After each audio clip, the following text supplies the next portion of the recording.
Okay, hi guys, and welcome back to Make Today Count, the podcast that brings you inspiring conversations with remarkable people to help you get the most of every day and build an effective personal brand across your business, life, and everything in between.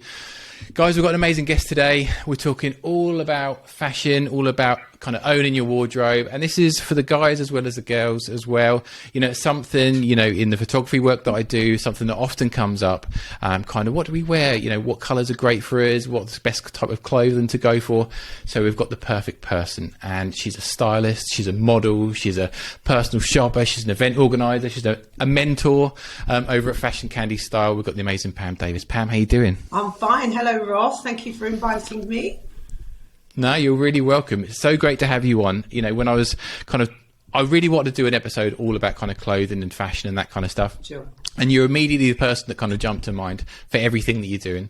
But if the people that are listening haven't come across the work that you do before, just give us a little bit of background about kind of how you got started and how you got to where you are today. Yeah, well, right, okay. I mean, I'm Suffolk born and bred, so I've lived in Ipswich all my life. I'm in my late 50s now, so I've been around for quite some time. You go through all the various jobs that you have to do when you bring up your families and you know your partners, etc., etc.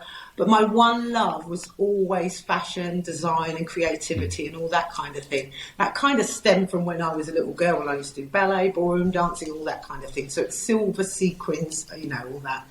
I got to the point where I had to leave a job. A really great job as a sales rep. So as you can imagine, I've been used to talking to people. And I then decided I need to do what I really want to do as a career. So I took the leap of faith and I became a personal stylist, because that was really my sort of kind of main aim. The reason I wanted to become into styling was because I have a real love for the people like Gok Wan, Trini and Susanna, who were the kind of programs that we had back then. And I'd always thought that's the kind of job I want to do. So I delved into it. I started very, very small as a self-titled consultancy, which is PDC consultancy. You know, you get your cards out and you start to put yourself about a bit. And then it kind of grew from there. I started to get commissioned with various things. People were saying, well, can I book you to do this, that? It was the modelling side as well. So I thought, okay, I'm going to build a company which I can put everything under that one umbrella. So that's where Fashion Candy Style was really born. And that was back in 2011. So we're fast forwarding quite a bit now. So that's where it really, really started. Started off really, really small. I then incorporated everything what I needed to do under my one banner, and that is Fashion Candy Style. So Fashion Candy Style, it really is a unique contemporary brand of fashion fusion. That's what I really call it. It's empowering people through style. And the reason I kind of chose that mantra is because every element of what I do does empower people through style. So that I live in Suffolk, but I cover Essex, Norfolk, and I sometimes go into London as well. So that's where kind of Fashion Candy Style was born. And as we'll talk about, it kind of has grown so much since then. Yeah. And, you know, it's amazing. You know, there's lots of different kind of subjects we could talk about and all the kind of the expertise that you've got. But one of the things that I really want to focus on today was around kind of like styling. Reason for that being is I think that for some people, whether they own a business or whether they're, you know, working for someone else, it's kind of one of those things where a lot of people think, well, is there any way that I can get the more out of my wardrobe? You know, so maybe we've kind of been set in our ways for a little while as to kind of how we dress and the, kind of the decisions that we make over time. And that's the guys as well as the girls. Yeah, absolutely. So what I want to do is kind of have that conversation. I know from the work that you do with kind of styling and your personal shopping work, that was kind of what I wanted to kind of focus on today. Absolutely. And kind of how people can get the most out of that, because I think it would be real value to the listeners.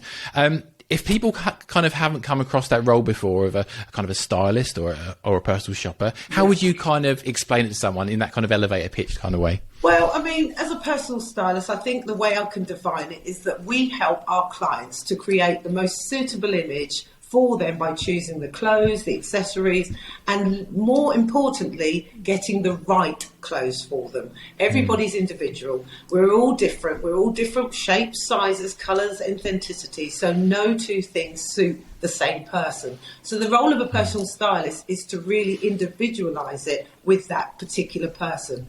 And I mean, the role as a personal stylist needs to encompass all of those skills as well. So it is about helping the clients achieve their image goals via their wardrobes, which I think is really quite important in this day and age. So, that's the kind of thing that we do.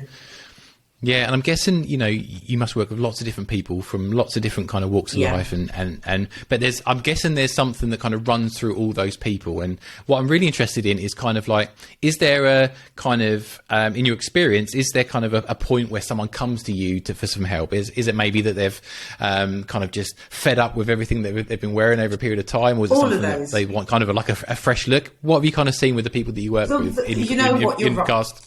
Yeah, sorry, Ross, you're right. In that, exactly that. There are so many different people in so many different walks of life and so many ages as well. I mean, it's really weird because a lot of the clients that I probably meet clients which are more so in a settled life. So when I say that, I mean that they've perhaps maybe had their children, they are in a marriage or a partnership, and they're changing jobs, and they're kind of going through their mature journey. So a lot of those people are the kind of people that I really aspire to, because they change shape. Not only that, they change their lifestyles as well, because we go from job to job and we change sort of things. So I think a lot of my clients really are those kind of people who will say to me, Pam, look, I've really lost my way here. I have a wardrobe full of clothes here and I have no idea what to do with them. So to me, that's music to my ears, Ross, because that's part of my wonderful job. So, like you said, there's a taboo about personal stylists before, when it was only when the celebrities maybe had them, or you could really only afford to have a personal stylist. But that is so not the case now, because the world has evolved, fashion has evolved so much differently now, that you're able to have a personal stylist as a confidence booster as well. So not just because you can say, right, I need to go out tonight, I need a dress, where's my personal stylist? It doesn't really work like that anymore. So in my experience, it just helps everybody in whatever age that you are feel more confident about what you've got in your wardrobe. So, and I'm the person to help you to do that. Yeah, definitely. And I think you're right. It's just become more accessible, like a lot of things, today where in past years, we just didn't have access to them. If you go to some of the big top department stores, they have services in there where you can work with someone.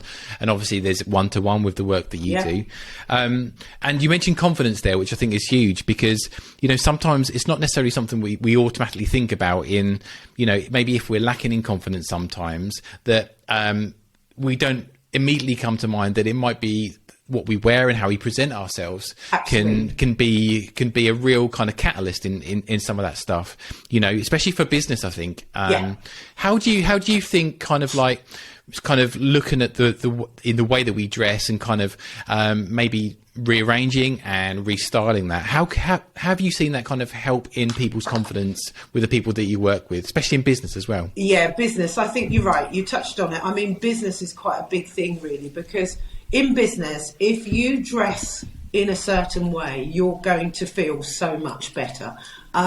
We get up in the morning, we tend to be very habitual. We'll put the same suit on every day to go to work, and we think it's comfortable. But what wearing the right clothes for you does is actually enhance your work ethic as well, because you're putting something on which is going to instantly bring you so much more joy. And it could be something very just like a colour. A colour is, it's quite important in my fashion ethic, because it does brighten you and it brightens the mode as well. So within business, I think it's really, really important, whatever level you are in a business, whether you're just working in an office, whether you work in a whatever it may be, if you wear the right clothes, you are going to feel so much better. And what that does in turn is create a better inner confidence for you. And so that way, you're going to work better. It might be, a little bit kind of psychological, but there is a psychology behind fashion and dressing, and that is the part of it. So it really is. It gives you feel a little bit more ambitious, you feel a lot more motivated, and you're more likely to drive a lot more of your performances because you're sitting there and you'll think, oh, hold on a minute, I'm looking really good. And the reason you're doing that is because you're working your wardrobe much more effectively without having to put the same thing on every day. And there are simple changes you have to make, Ross. They're not big ones. You don't have to go out and get a whole new wardrobe. It's just effectively using what you have. And that's my job. So I'm the kind of middle person, which is the on your shoulder in the morning saying, well, I'm going to put that shirt on instead of that shirt. And then instantly it kind of gives you that better feeling. And if you're a public speaker, I mean, you want to stand up there and you want to feel good. And you want to feel good in something which is going to make you feel good. And when you do that, you speak better. I do. And I know that when I see people, sometimes they stand taller. And it's the instant thing that I see once they put something on, they'll stand taller. So if you're going to do that, you're going to speak clearer and you're going to speak more confidently. Yeah, I think there's a really great point you made there about kind of being strategic in what we wear to have the outcome that we really want. And I think for many people, there's different facets to the work that they do. Like you say, there's some people might be doing a speaking engagement one day, they might be meeting with some clients the next day. And I guess there's really no rules now, is there? I mean, it's kind of, I guess in the past it was very much kind of like, guys had a suit and tie, and for ladies it was maybe a suit as well and stuff like that. And it's so open to kind of express what you do via the clothes that you wear. Absolutely. And that's the great thing about kind of working with someone like yourself, because you can really go into that detail of, right, what do you want to portray when you go out into the world, and you can kind of use clothing to that extent. Totally. And I think, you mentioned there about colour, and colour is huge. And I know, from knowing you, colour is fantastic. It's something that you really love. Love it. And you can see that with the clothing that you wear. Myself, I kind of mix it up sometimes, but generally I tend to go for a lot of blacks and sort of monotone and, that kind of stuff. And I don't know what it is, because I think for a lot of people, some people like myself sometimes steer away from colour sometimes, maybe because they just don't know where to start. Maybe they've had clothing before that was colourful, which they didn't really feel comfortable in, and probably that comes from more of a place where it wasn't kind of measured, it wasn't kind of really kind of thought out. You just kind of pick something up. Absolutely.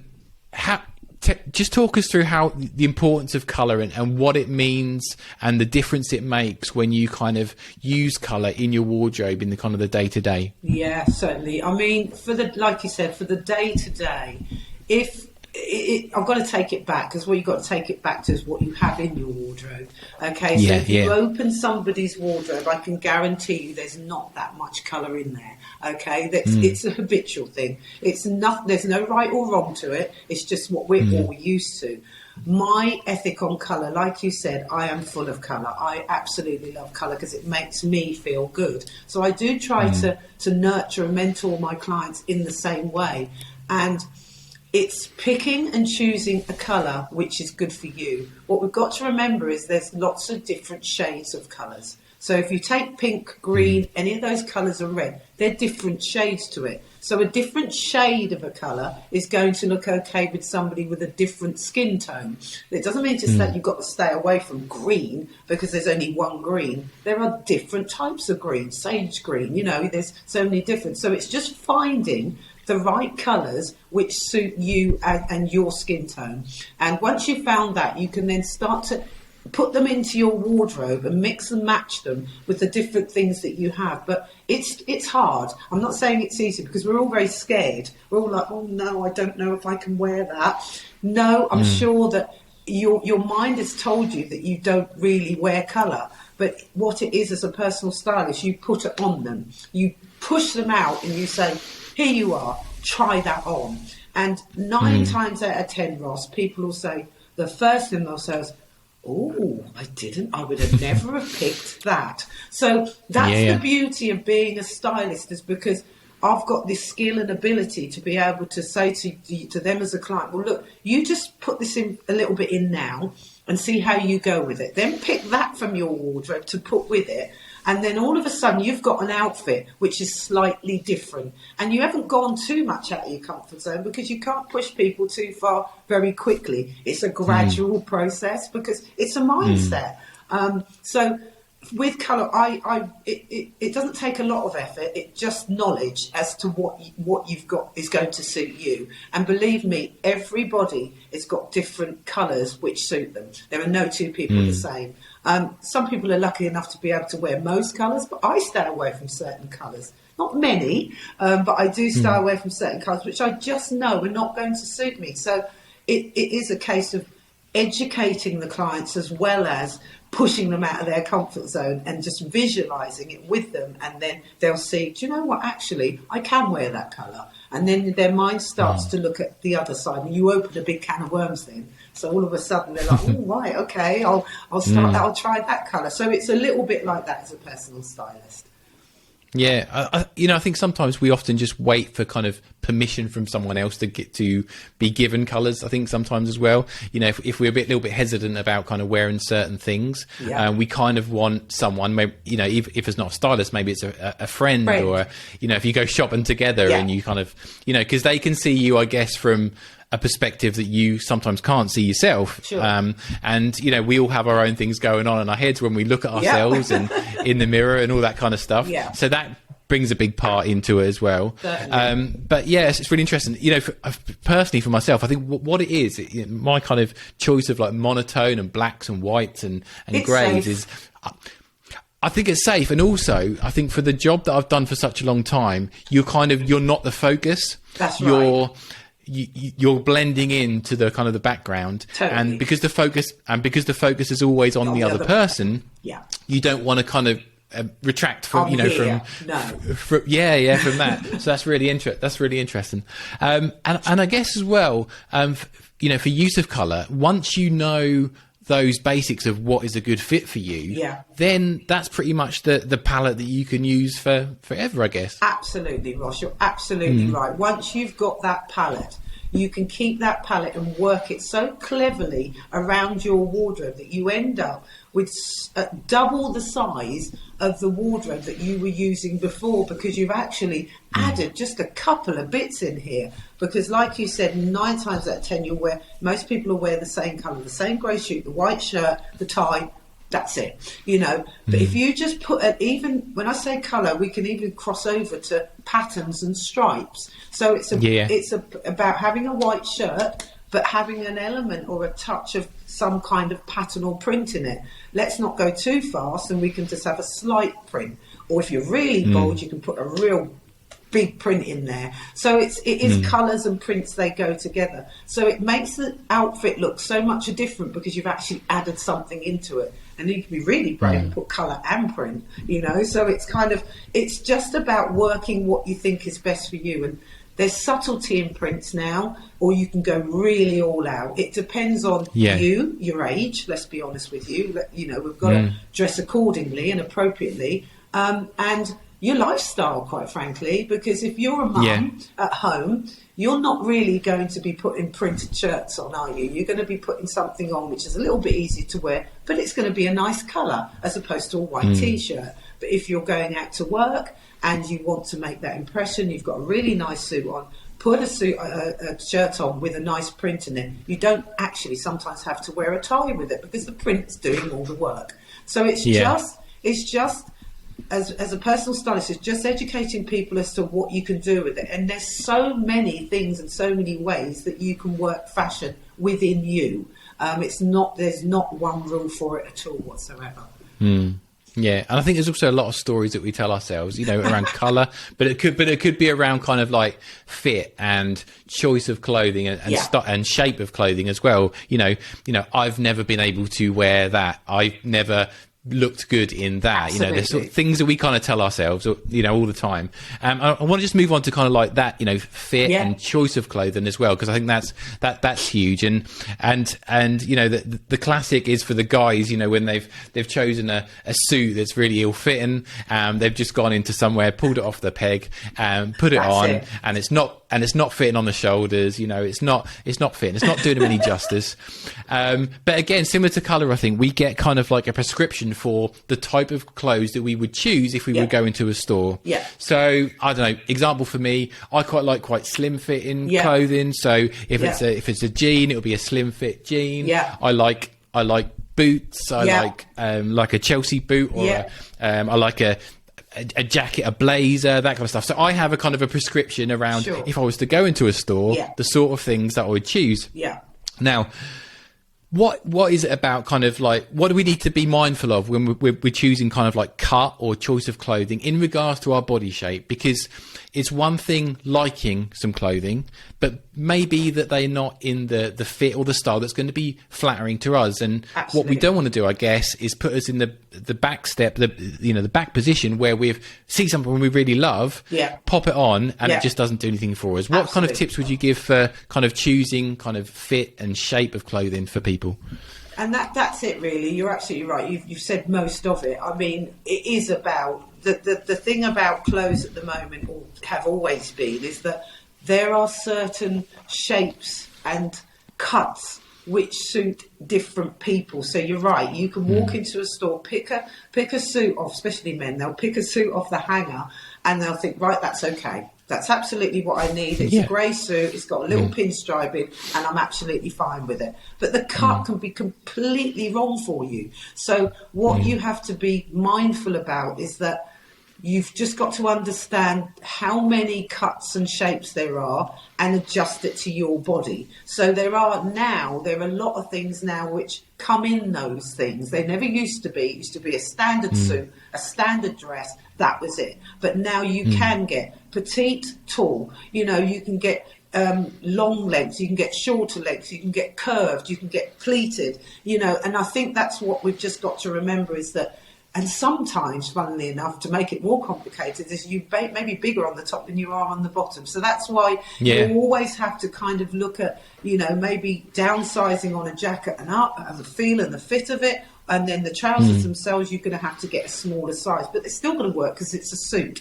But it's just recognising you don't have to just pull that off the peg thing. It is about, you can buy the separates to make up a suit, you know, and the women, they can wear two pieces so they can make them up in your sizes, because we all change. We're not the same size as we were when we're 20, when we're 40. Regardless what anybody says, we're all changing. And it's, again, it's what you're doing as well. So do you really need that suit to have a two-piece suit? You could probably get away with a two-piece, a third piece in the suit, because you've got a special suit. Or, you know, it really is about what you've got, kind of just understanding what's going to be good for you. So it's pushing yourself out of that zone and thinking about it.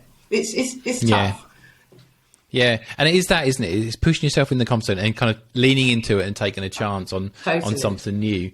I'm guessing sometimes you must work with people, and you know, you maybe present them with something that's like, I'm not sure if I can do this, and you know, whether I can wear that. What tips would you give people for kind of like, you know, maybe they want to start going for things that are a little bit more kind of different to what they want to wear, but is it just a case of just bringing in small things and then just kind of building up, would you say? Absolutely that, Ross. I think start small, you know, really start small, because if you go in there all guns blazing, it's going to scare you off. So you literally have to just, right, I'm going to look at my jeans. I'm going to have a look and see what jeans I've got and what I can do, and see if I can wear something which is a little bit more stylish, and maybe I can just try that a little bit. So if you start off small, jeans and trousers go together. You wear them on the same part of your body. So you can almost put them into one box. Then you can look at your jackets. The jackets are blazers. They're kind of like casual jackets. They're all the same thing, but it's just that they're all for different reasons. So I would honestly say my tips would be is to just look at your wardrobe. Be honest with yourself. Look at your wardrobe and say to yourself, is this wardrobe working for me? If the answer is no, then you've got to do something about it, because it will just stay as it is forever. Lots of people have lots of tags in their wardrobe. They buy things and they really don't wear them, Ross. I'm sometimes guilty of it as well, but that's my job. But literally, if you're buying that thing that you saw, you've got to wear it. But people don't know how they're going to wear it. They just buy it because it's nice. Yeah. And they think, oh, well, that's okay. It's in the sale. I'm going to buy it, and they'll never wear it. So looking at your wardrobe, look about what you've got. And some of the things, if you put your hand right back in your wardrobe, you can pull something out which you can wear now. But it's just because you don't know where to put it, and you don't know how to wear it, so you just ignore it. It's a habitual thing. You go, oh, I can't be bothered. I'll just put my shirt on then, and off you go. So it's about looking at what you've got. And one of my jobs as a personal stylist, it comes in lots of stages: consultation, it goes to shopping, it goes wardrobe edits as well. So that's where the wardrobe edit comes into. It's one of my favourite parts of being a personal stylist, because you get to delve into somebody else's wardrobe. And you just split them into piles. You split them, charity. Some which need mending, some which you're never, ever going to wear again. If you haven't worn it in a year, I guarantee you're not going to wear it. It's as simple as that. Unless it's a classic piece. So I really, when I do go shopping with people, I always try to get items which are classic pieces and never date. So you can wear them for 2 or 3 years down the road, but you've changed them to do something else. So a lot of people's habits are they'll just buy it because it's now. Okay? The retailers are clever. They're not silly. The brands are clever. They'll bring something out there which everyone's going to go off the hook and buy. But if you want to work your wardrobe, you're only going to buy that certain piece if it's going to work with the rest of your wardrobe. So look at it. Look at it and think, okay, I can use that. I can wear that with that pair of jeans whenever, even if it's a month down the road. But at least it's something you can wear. So split them all into piles. Charity, you can donate them to family and friends. They've got things like Vinted apps and stuff like that now where you can get money back for them. You've probably got clothes there which somebody else would want. Even if you get 10 quid for them, it's better than nothing. So there's no excuse for anybody not to have a working wardrobe, because we also do have lots of different budget sort of for everybody's budget as well. So it's not we can go anywhere from supermarkets to the top end shops. So there's no excuse for anyone to go anywhere to get anything. It's just knowing what to get. And again, that's down to being a personal stylist. And I think you just got to be strict, haven't you, when you go through these things? Very disciplined. Because it's a bit of a given. If you've got a ton of stuff in your wardrobe, you're probably a hoarder of some level, and you've probably got stuff in there that you probably think, well, I used to wear that, or I used to love that, or it's got some kind of sentimental value. I wore that when we did this or we did that. Sentiment and I think, horrible, Ross. Hate sentiment, because everyone goes, it's my favourite jumper. I haven't worn it for 3 years. Well, that's what I get quite a lot. So, yeah, you're right. Sorry. Yeah. No, and I think, maybe if it's got some real sentiment to it, maybe put it in a box and put it in the loft. If you need to keep it, just get out of the way. Absolutely. Get out of the way Absolutely. For that as That's well. Exactly what I say. How, we touched on it before, but the choices that we wear for work and in business have changed a lot. I think, thinking back to when I kind of started in my working life, it was guys would just wear suits and ties. Ladies, we mentioned before, would have a suit of some description as well. And it's so different now. It's so different. How have you seen kind of like those changes sort of come in, and what is your advice to those people that kind of think they need to dress in a certain way to still look kind of professional and approachable in the work that they do? Well, that's totally. It has changed so much, Ross. It has changed over probably the last sort of like 6 or 7 years. Really, a lot of what you wear in the workplace now is not standard anymore. A lot of what's out there, the brands, the trends, all that kind of thing, they are working what you buy to be able to wear in work. Obviously, there's certain things you can't do, but the most of it is that you can use what you've got in your wardrobe to wear to work.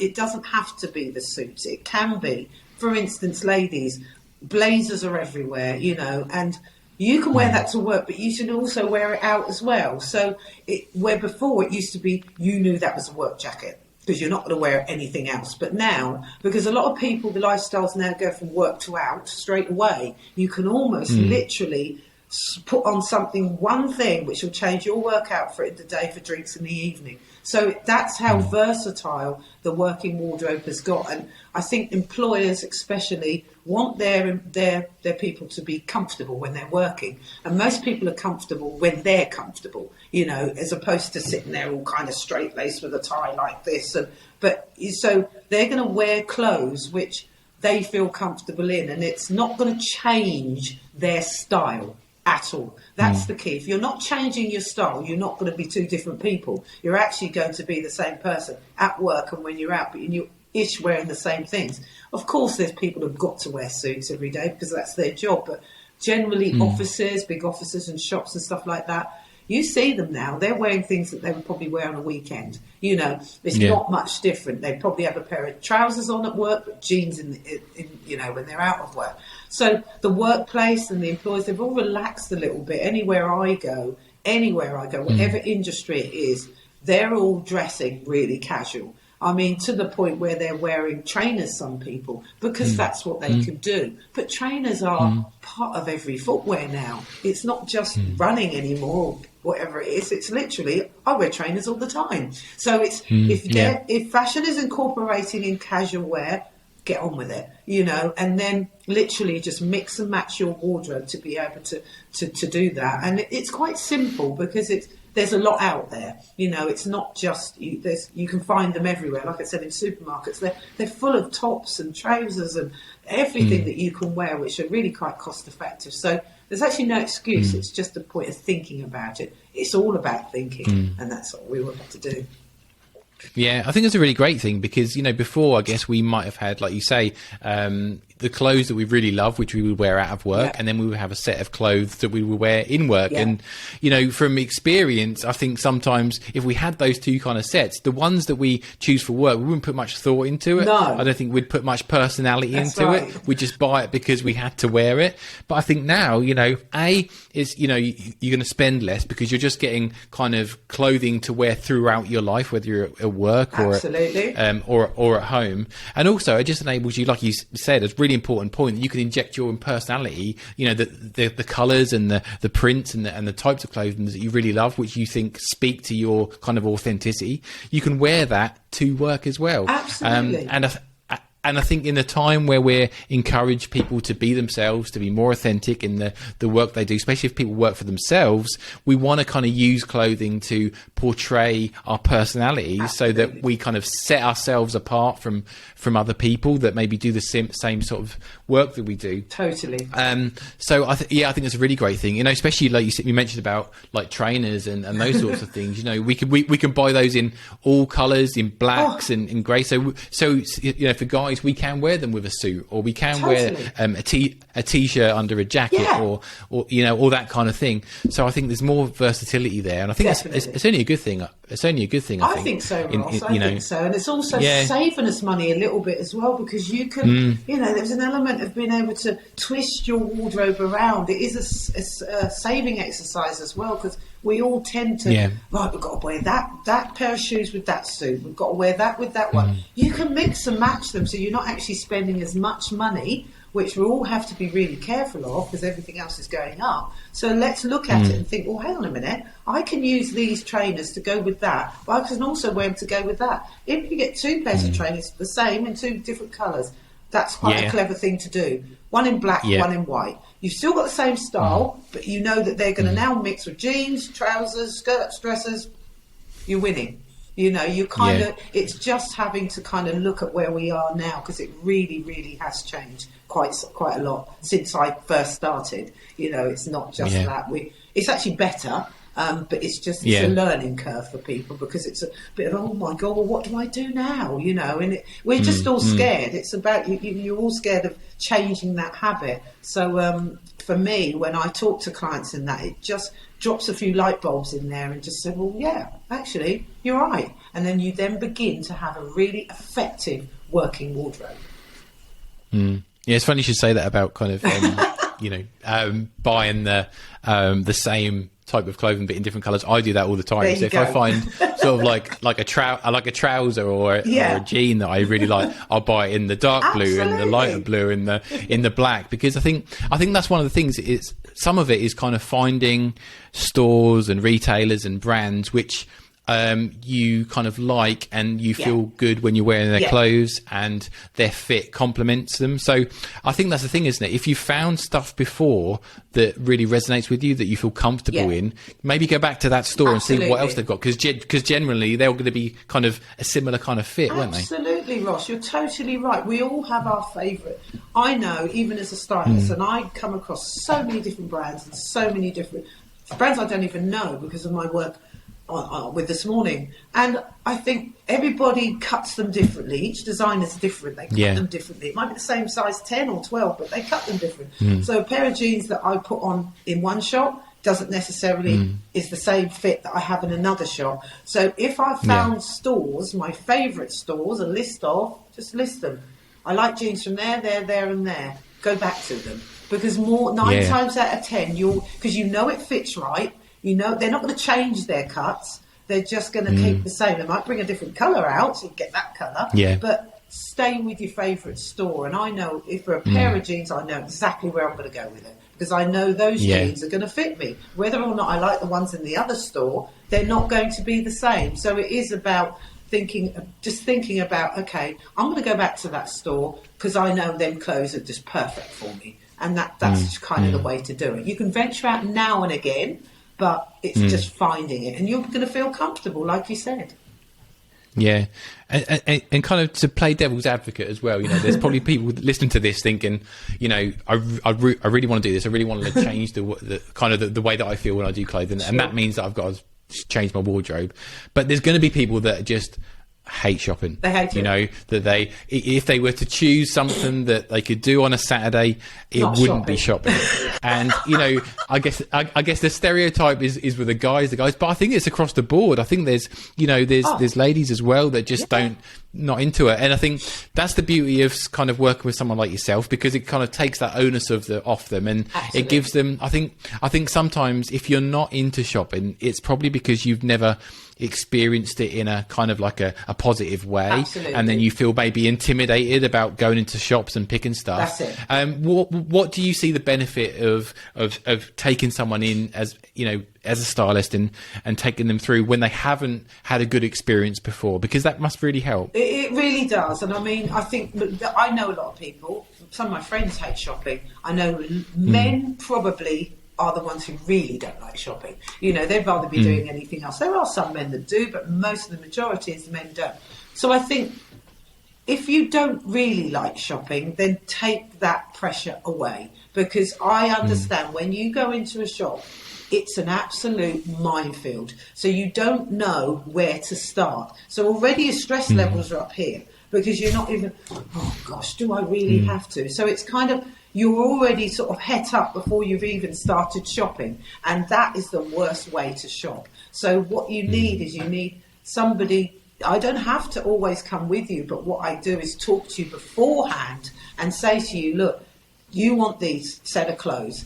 This is where you need to go, and this is what you need to look for. Or alternatively, I'll go with you. And I completely take the stress out of everything, because I've already know you as a person, what you're looking for, your shape, your size, so I just hone in on it. So I haven't got to go around the whole of the shop before I find it. So that's taken the stress level out of it as a personal shopper. And then all of a sudden you've got somebody next to you who's going to be really honest with you and really say to you, look, I don't normally let them do anything. I normally do everything. I go around, I pick them out, put them into the changing room. So they'll look at me sometimes and look at, why has she picked that up? But when they get into it, they're like, oh, that's why. So it just starts to educate them a little bit. And then that's when their mindset starts to change. But having somebody with you takes away all that pressure, because it is not a very nice experience if you don't know what to do. And also, it's something that you think, I really don't want to do this on a Saturday afternoon. I really don't. It's the worst thing. So when I do go shopping, or if I do advise my clients to, I always advise them, don't go shopping on a Saturday. Don't ever go on a Saturday. Go during the week if you can. It's quieter, and you've got less people in there to worry about, and you can actually see it. So they're the sort of things I advise people to do. And if I take people shopping, there's 9 times out of 10 I will not go on a Saturday. I couldn't even do it, because it is quite stressful and it's a different vibe. So it is about picking when you go, what you're wanting, and that kind of thing. So yeah, it's, if you want somebody, go look at me, but if not, then you kind of think to yourself, okay, well, I'm going to start off small. I'm just going to go for jeans, and I'm going to go out and just spend an hour looking for some different jeans, gently. Leave it a couple of weeks, then the next couple of weeks go and look for something else, or alternatively, have a look online and just see maybe the sort of thing that you're thinking of, because what you're probably thinking of doesn't exist sometimes. Because you've got this idea in your head, I want a pair of jeans, and I want them like that, and I want them that colour, and I want them. Sometimes they don't exist. But if you have a look online, it begins to show you what is out there, and then you can kind of narrow it down a little bit, you know. So it's all just to bank it all up here. Yeah. I'm guessing one of the lovely things from the work that you do is to kind of take someone that was maybe not feeling confident in what they're wearing, and kind of understanding what they really loved, and then taking them through that process, and then seeing them afterwards, and kind of how they then present themselves in the world. And not going into individuals or information about that, but tell me a little bit about kind of like what you've seen, the differences you've seen in people once they've gone through that process, and kind of how lovely that's been for you. Oh, do you know what, Ross? That is probably the best part of my job, is when I see the change in people once I've nurtured them, I've styled them, I've consulted them. They totally turn into somebody who I wouldn't even have met. When I first meet them, they weren't that person. What I normally see is I'll meet them like this, then they've got their heads up. Because they come out of the changing room and all of a sudden they're looking at themselves and they've stood taller. And you think, wow. And when I've met them before, they say, well, I'm not really sure if I want.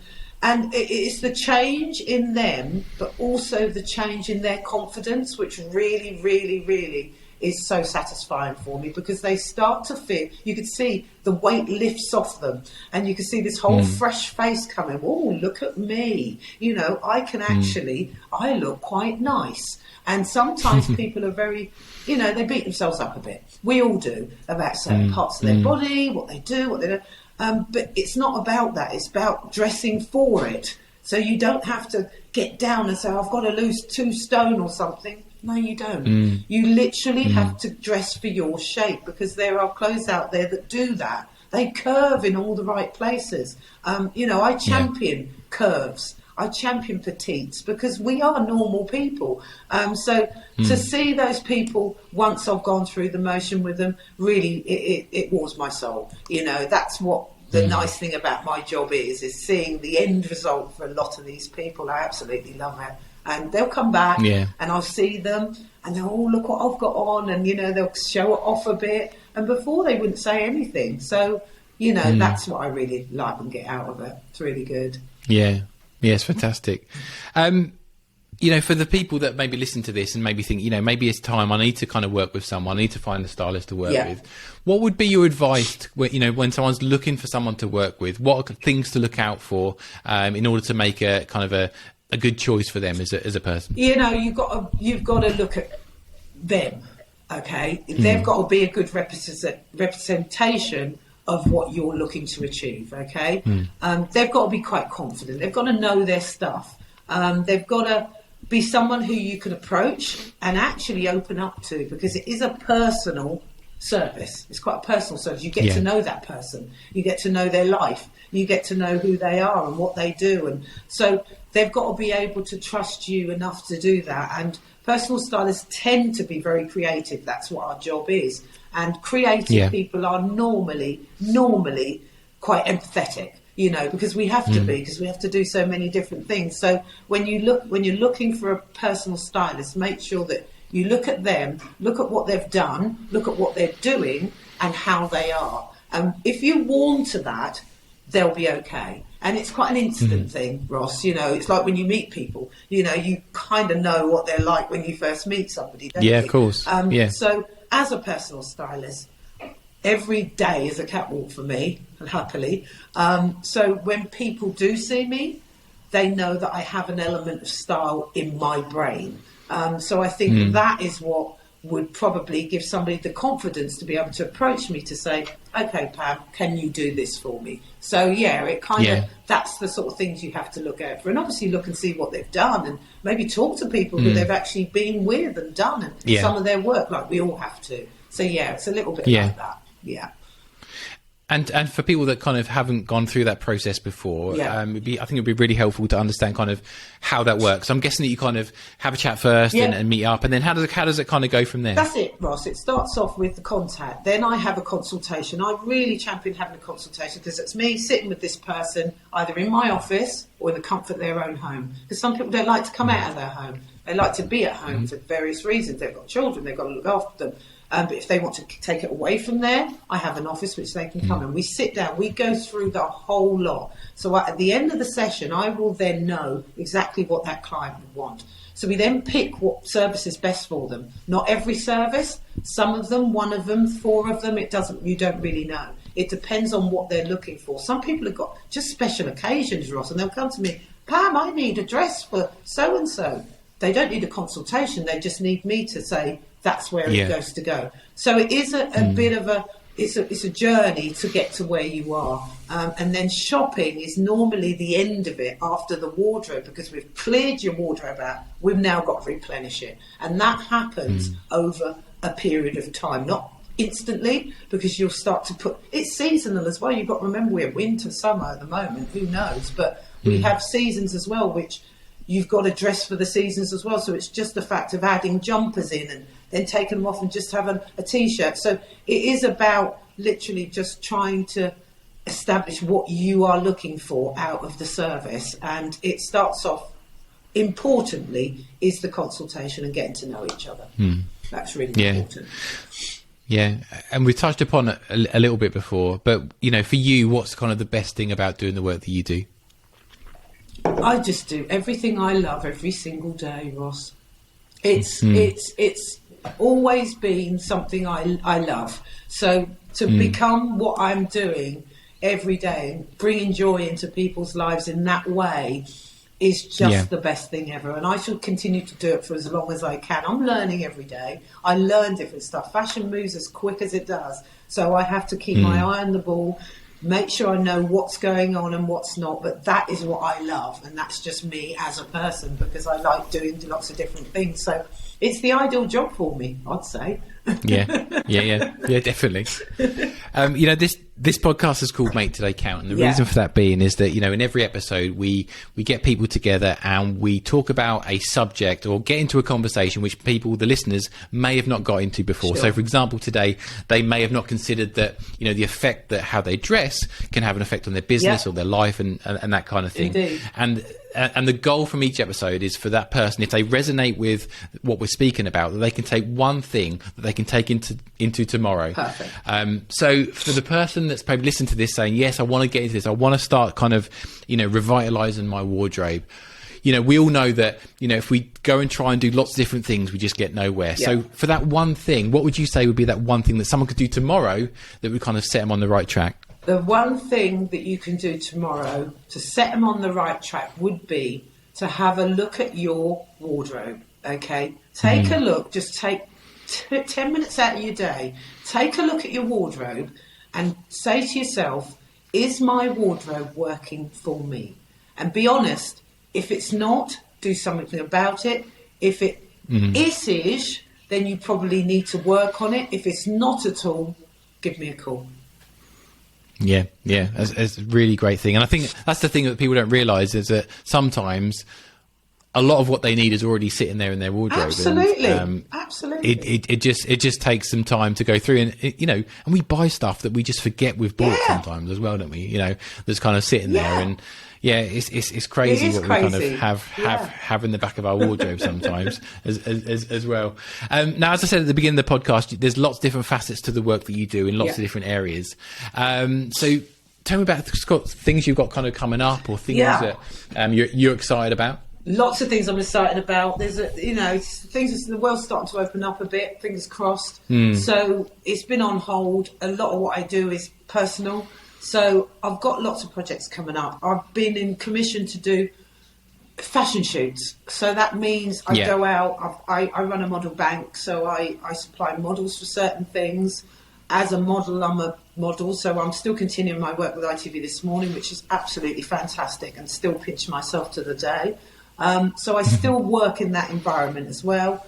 And I am celebrating 10 years of Suffolk Fashion Show this year, which I'm mighty proud of. Amazing. I know. So we are working towards that. It's about a 6 months production, as you well know.